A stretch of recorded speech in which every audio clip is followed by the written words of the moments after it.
చేస్తారనేది నా భావన. ఓకే రజనీ గారు.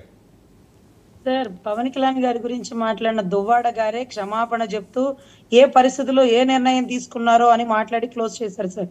ఇన్ని సంవత్సరాలు పవన్ కళ్యాణ్ గారి పార్టీలో పనిచేసి ఆయన గురించి తెలిసి ఏ ఆడబిడ్డకు అన్యాయం జరిగినా అన్నగా నిలబడే వ్యక్తి ఈరోజు వాళ్ళ కడుపు చేశారు వీళ్ళ కడుపు చేశారంటూ పిచ్చి మాటలు మాట్లాడుతుంటే ఏ ఒక్క ఆడబిడ్డ వచ్చి నన్ను ఇలా ఇబ్బంది పెట్టారు అని ఒక్క మాట కూడా ఎందుకు అనలేదు అంటే వారు కొణిదల వారి కుటుంబం ఆ తల్లి ఆ సంస్కారం నేర్పించింది. పద్ధతిగా వైజాగ్ లో 2 చేతులు కట్టుకొని నష్టపరిహారం కట్టి విడాకులు తీసుకున్నాకే ఇంకొక భార్యని పెళ్లి చేసుకున్నాడు. అది లీగల్.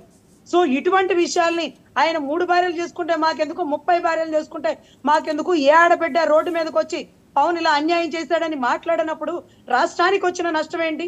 అతను గొప్పగా పరిపాలన అందిస్తున్నాడా, డబ్బుని పక్కదోవలో పట్టిస్తున్నాడా, పక్కలో డబ్బులు పెట్టి కుమ్మేస్తున్నాడా అనేది చూడాలి. కానీ ఎవరి జీతంలో ఎవరున్నారు? రజనీ గారు, ఈ రోజున పవన్ కళ్యాణ్ గారు ఆంధ్రప్రదేశ్ ఉప ముఖ్యమంత్రి.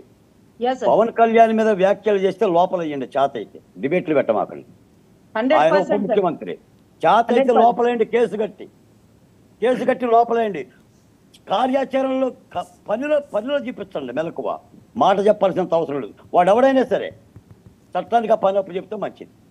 అవును సార్, గతంలో జగన్మోహన్ బాలకోటి గారు ఉప ముఖ్యమంత్రి పైన సీఎం గారి మీద మాట్లాడితే కేసులు వేసినవేనా? గతంలో మీ మీద ఎన్ని వేయాలి? గతంలో రజనీ గారి మీద ఎన్ని వేయాలి?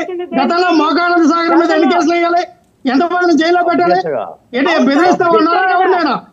ఎవరైనా బెదిరిస్తూ ఉన్నారా? నిన్ననే చెప్పాను నేను, ఎవరైనా సీఎం అయితే ఎవరికి ఎక్కువ, పిఎం అయితే ఎవరికి ఎక్కువ, డిప్యూటీ సీఎం అయితే ఎవరికి ఎక్కువ, ఎవరికి ఎక్కువ కాదు ప్రజాస్వామ్యంలో.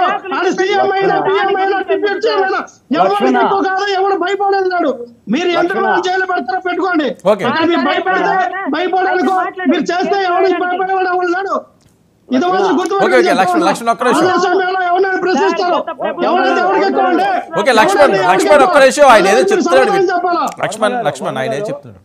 లక్ష్మణ్కి ఇంత అవకాశం ఇవ్వటమే కరెక్ట్ కాదు వర్మ గారు. ఎందుకంటే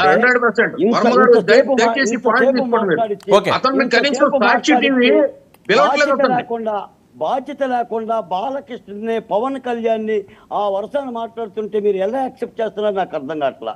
ఈ రోజు రచ్చ చేయటం కోసం మనం రాలా. నేను సభ్యత మరిచి మాట్లాడిన వాళ్ళ మీద చర్యలు తీసుకోమన్నా. రాజకీయ విమర్శలు చేస్తే నేనేమి ఓకే అదే లక్ష్మణ్ అది పర్సనల్ అని కాదు, జనరల్ గా ఆ రకంగా ఎవరైనా మాట్లాడితే వాళ్ళని అన్నారు తప్పించి లక్ష్మణ్ ఏదో అరెస్ట్ చేయమన్నది కదా ఆయన ఉద్దేశం. నా గురించి అనట్లేదు వర్మ గారు. ఓకే ఆయన నా గురించి ఓకే ఓకే ఓకేలేండి. ఓకే ఓకే ఓకే వదిలేద్దాం, ఆ రచ్చ వదిలేద్దాం. అది వాళ్ళ కుటుంబ సమస్యలు వాళ్ళు ఏం చేస్తారో వాళ్ళదే చూద్దాం. Okay thank you so much Rajani garu, చెస్లో పల్లెం. Thank you Moka Anand sir garu, thank you Regi Laxman గారు, థ్యాంక్ యూ బాలకోటి గారు. ఇది ఇవాళ ప్రైమ్ డిబేట్. చేయండి 99 న్యూస్.